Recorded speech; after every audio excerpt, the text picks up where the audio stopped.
This video was made possible with support from viewers like you. If you find this video useful, consider becoming a patron for as little as $1 a month at patreon.com/fastgadgets.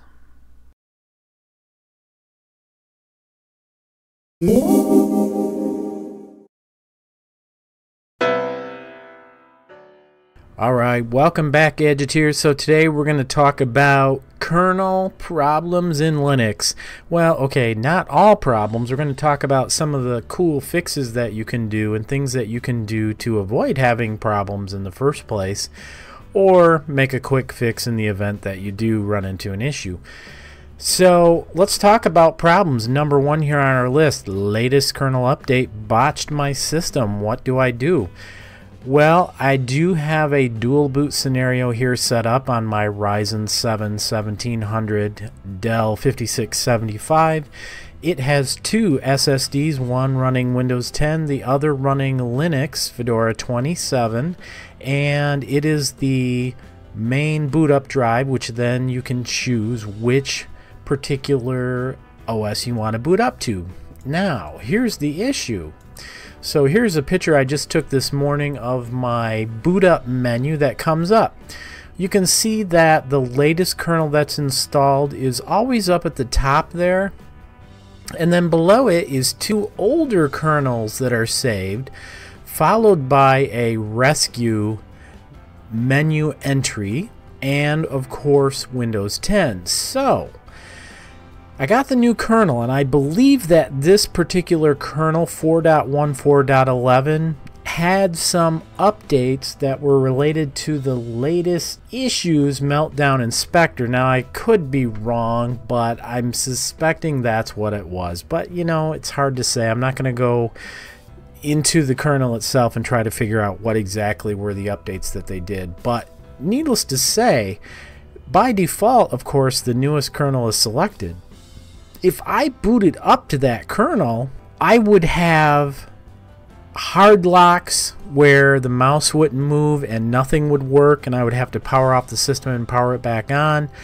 I would have issues where the screen would simply go black and I would have to power it off and back on, and I also had issues where it would reboot. So I would just be working and all of a sudden the screen would go blank and it would reboot. So initially I'm thinking, wow, this sounds like a hardware problem, because usually when a computer is rebooting or hard locking, it is indicative of hardware, but it can also be software causing the issues. So the first thing that came to mind when this problem prompted itself was, I wonder if it's the kernel version. How would I test that? Well, I did two things. First, I booted into Windows 10 and I ran all kinds of benchmarking software and stress testing software and worked in Windows at the same time while doing that. And what I found out was that there was no problem whatsoever with Windows 10. Windows 10 worked perfectly fine. So I thought, okay, so it's probably not a hardware issue, which is good. I don't want to have to pack up this computer and send it back in, and it might be outside of the 2 weeks purchase, so I would have to call Dell and go through all that. So I decided I would boot back up and select my next oldest kernel, so, or newest, if you will. This is the newest, this is the next newest. So I selected the next newest kernel in the list, and I pressed enter, and I booted into 4.14.8-300.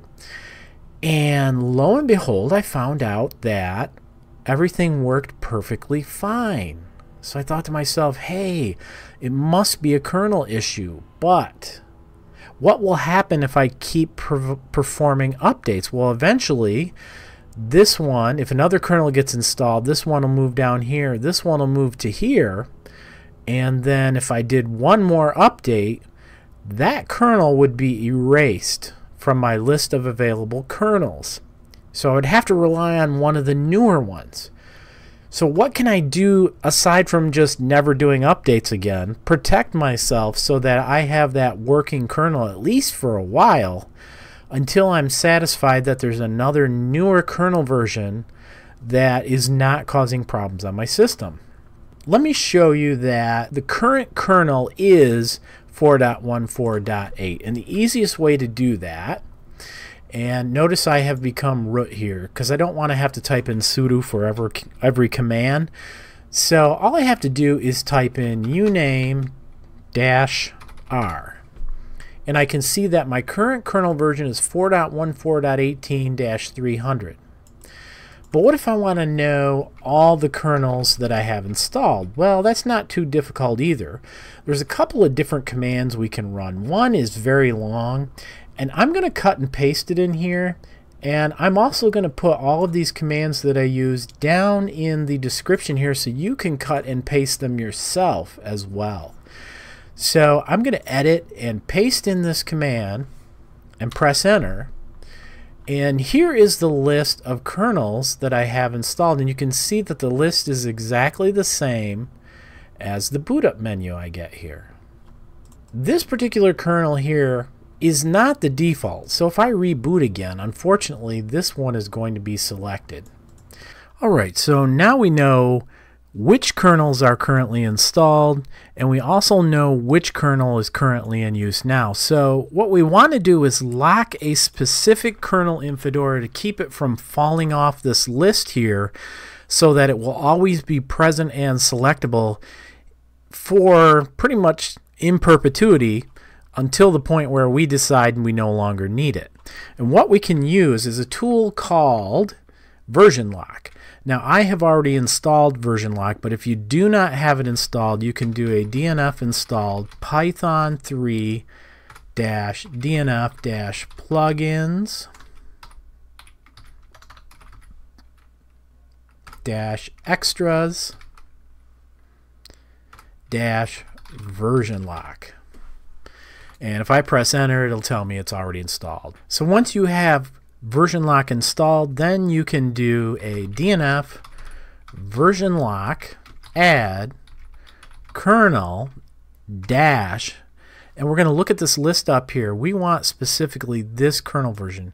You don't have to include x86-64, so I'm just going to type in 4.14.8-300.fc27 and press enter.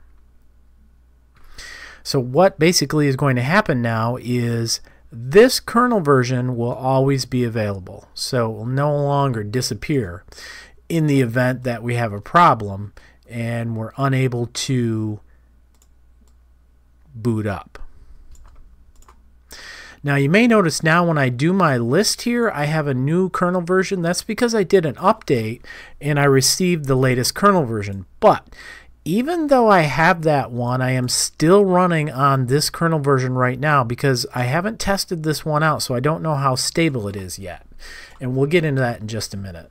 Now, after a while, I'm going to test this kernel version out, and when I do, if I find that this one's perfectly fine, it's time to release the version lock that I have set. And it's pretty easy to do so with a dnf command. So I will do dnf. Matter of fact, the easier way to do it is press the up arrow and change add to delete. DNF space version lock delete and the kernel version. Now I'd like to point out that we're not actually deleting the kernel on the system. All we're doing is deleting the lock to save it. Okay. So now we know what we can do if we want to lock a specific kernel so we don't lose it. We also know what we can do if we need to remove that kernel lock when it's no longer needed. But let's talk about saving some additional older kernel versions for a little while, just in case we want to keep more than 3 around. Now, if you look at my list here, I now have 1, 2, 3, 4 kernel versions around. And if I did another update, it would just add it to the list. But how many do I have there? Well, if I use the VI editor, I'm going to clear the screen here. So I'm going to type VI space slash etc slash dnf slash dnf.conf. You'll see I've went in here and changed the configuration so that I now have a kernel package installation limit of 5. So from now on, I would have up to 5 available kernels, the current one and the 4 previous editions, which is perfect. That way, if I run into any problems, it's going to be a while before it falls off my list. So I've got at least 4 back kernels I can go and test in the event that I have a problem with the current kernel. But what if I wanted to freeze kernel updates altogether? I'm not interested in seeing any more kernel updates. I'm running a critical server. When it reboots, I want to make sure that that particular kernel that I use is still in use. Well, I can add another line here, exclude equals kernel star. I'm not going to do that. Here's the thing. It is good on a temporary basis when you have to have that previous kernel. It's critical to have that previous kernel. In that case, I could see doing that so that updates don't erase it. But you could use version lock, of course, and freeze that particular kernel so it doesn't go anywhere. Now, the nice thing about doing an exclude line like this is it keeps the order of the kernels in the menu the same. Because what if we couldn't get to that boot menu and select whichever kernel we wanted? Well, we'll talk about that too, because quite frankly we may have to be able to do that. So right here we have exclude equals kernel star. We could put that in and it would make the boot menu static and consistent because the kernels no longer would get updated. That's how it's different than version lock. The downside is you don't get the newest kernel so that you can test it. So you have to keep that in mind. There is a pretty big downside. So I'm going to take this line out of here and I'm going to keep my limit at 5. I'm going to do a write and quit and save that particular DNF file. Usually you want to make a backup of your any configuration file you're going to edit, but in this case it was so small I wasn't too worried, but it is a good idea to make backups. So we talked about adding more saved old kernel versions in dnf.conf, and we've talked about also freezing kernel updates and staying on. Okay, well, we talked about freezing kernel updates. Let's make this one the next menu item. All right, what if we want to stay on a specific kernel of our choice? Well, I'm going to show you that right now. What I did was create a virtual machine with Fedora 27 in it, so I can show you all the steps, including the reboot phase, so that you can see what's going to happen. So the first thing we need to find out is exactly what kernels are installed. And we can see here that we have 2 different kernels installed on this particular system. Now, by default, the system is going to boot to this kernel. Secondly, it's going to boot to this kernel if we select it. So let's make that kernel the default kernel. Now, I would like to point out here that the first thing you're going to want to find out is, are you on a standard BIOS or a UEFI BIOS? And there's a couple of different ways we can do that. One that works well is to just look at your file systems, and we only want local, we don't want any network file systems, and grep for the boot file systems. Now here we have one called boot. We would have a boot/EFI as well if this particular system had a UEFI BIOS. So that's very important that you know that before you move forward. This one we can see has a standard BIOS. So once we've figured that out, we can then set that kernel. So if I do a grub2-set-default, and with single quotations, I'm going to use this one right here. So I'm going to make my life easier. I'm just going to grab it and do edit, copy. Come right down here, edit, paste, and add a single quotation mark as the closer, and then I'll press enter. The next thing I need to do, and again, this is a standard BIOS, so I'm going to use the grub2 command, make config -o, so output file. For those of you who are on a UEFI BIOS, look at the commands and notes that I have down below. They will tell you what path you need to put in your case. Alright, so I'm going to go ahead and make this particular grub configuration file. Everything looks good. How do I know if I successfully did it? Well, we could just reboot, couldn't we? That is one possibility, but we're going to do something else. First, we are going to check and see if it actually did the update. If I do a grub2-edit env space list, it'll now show me that I have a saved entry for that older kernel. Now, if I did a version lock on that kernel, I wouldn't have to worry about it going away. If your kernels do rotate far enough and it goes away, so it gets removed, what I've seen in my experience happen with the latest versions of grub2 and Fedora is it basically will ignore this and just use the default kernel, which would be the first one in the list, which is entry 0. I'm also going to show you how to reverse that in the future. But we now know that our saved entry is 4.13.9. So what I'm going to do now is reboot, and this is going to happen fairly quickly, so you want to watch close on this part. I'm going to do a reboot. We'll have 5 seconds to look at the menu and find out which kernel is going to reboot by default. Now, I'm not going to touch any keys, and once it boots up, we'll do another uname command and ensure that we actually booted into the correct kernel.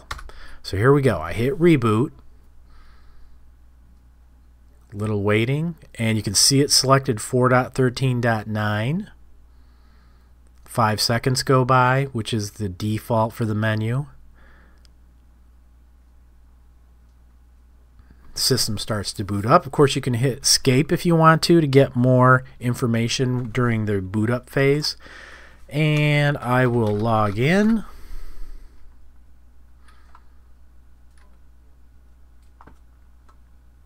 Cruise over to activities, and I'm going to launch the terminal. And just because I'm lazy, I'm just going to go ahead and do a sudo bash and become root. And very quickly, uname dash R. And we can see we're on that older kernel version.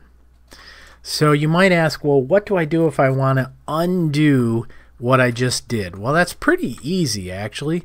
If you do a grub2 -set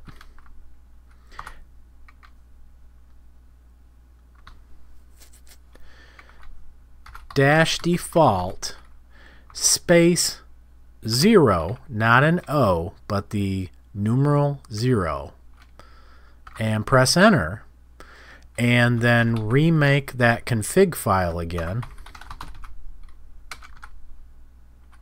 And this one is -O because it means output file. Boot /grub2 /grub.cfg and enter. Well, how do we know it worked? Well, that's pretty easy. We can run that same command we ran just a minute ago and list our grub2 environment. And now we see that saved entry equals 0, which basically means it's going to boot up and use that first option in the menu. So if I issue a reboot once again, we'll watch really closely and we're going to see which one is chosen by default. Again, the top one, 0, which is the latest kernel. So the system boots back up, and just for the curious, we're going to check and make sure the right kernel was selected. So we'll log in again. And this time, I won't bother becoming root because certain commands you don't have to run as root. One of them is uname-r, which tells us we're on the latest kernel version. So if we install a new kernel version right now and reboot, the default is 0, which is the top one on the list, so it would be replaced with this one. Alright, well, that's kernel school for today. I hope this really helped you out. We went through all the items here on the list, talked about what to do in an emergency if the kernel's botched and how we can fix it really quickly. We looked at what kernels were installed. We looked at what kernels were in use at that time with the uname-r. We looked at locking a specific kernel in Fedora, and we removed that lock when we don't need it anymore. We added the ability to save more previous kernel versions. We looked at freezing kernel updates in dnf.conf, and finally we showed how to stay on the current kernel of your choice.